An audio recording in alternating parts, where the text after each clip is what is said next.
Bonjour, bonjour. Aujourd'hui, je vous propose un petit velouté de cresson au Compact Cook Elite. Alors, je vais commencer par mettre la pâle 4 lames dans le robot. Je mets un filet d'huile. Alors, je mets de l'huile de tournesol parce que c'est une huile neutre. Donc, je mets un filet d'huile de tournesol. Je prends un oignon que j'ai épluché. Je le coupe en morceaux, comme ceci.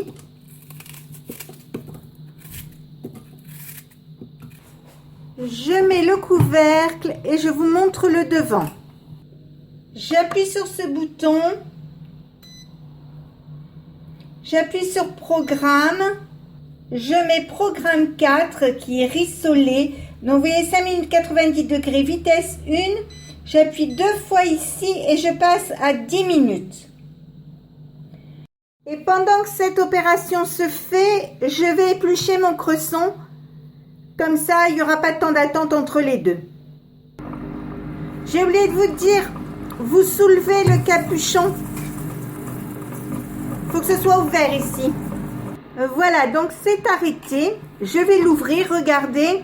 Je vais y mettre mon cresson que j'ai nettoyé. Alors, une botte de cresson, ça fait 4 personnes à peu près.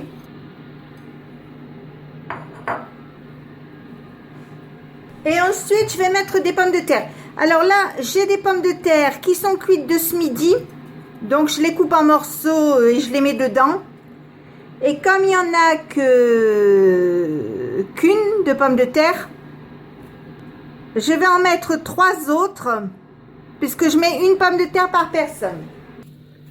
Voilà, donc je rajoute des pommes de terre. Alors, la pomme de terre de midi qui était cuite à l'eau que j'ai mise, c'est tout simplement pour pas la gaspiller, parce que je trouve que c'est un peu dommage de refaire cuire des pommes de terre alors qu'on en a déjà des cuites, puisqu'elles ont été cuites à l'eau nature.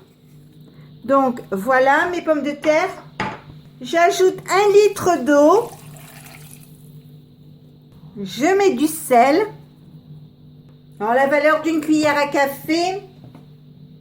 Si c'est pas assez, je regarderai après. Je mets quelques tours de moulin à poivre, comme ceci. Et je mets du viandox. Alors, le viandox dépend de vos goûts. C'est pas obligatoire. Et puis, selon comment vous aimez, ben, vous en mettez plus ou moins. Je referme le couvercle, le capuchon et je vous montre le devant. J'appuie ici. Programme. Je mets Programme 2. Donc, vous voyez 15 minutes, 120 degrés, vitesse 1. Je vais le mettre en route.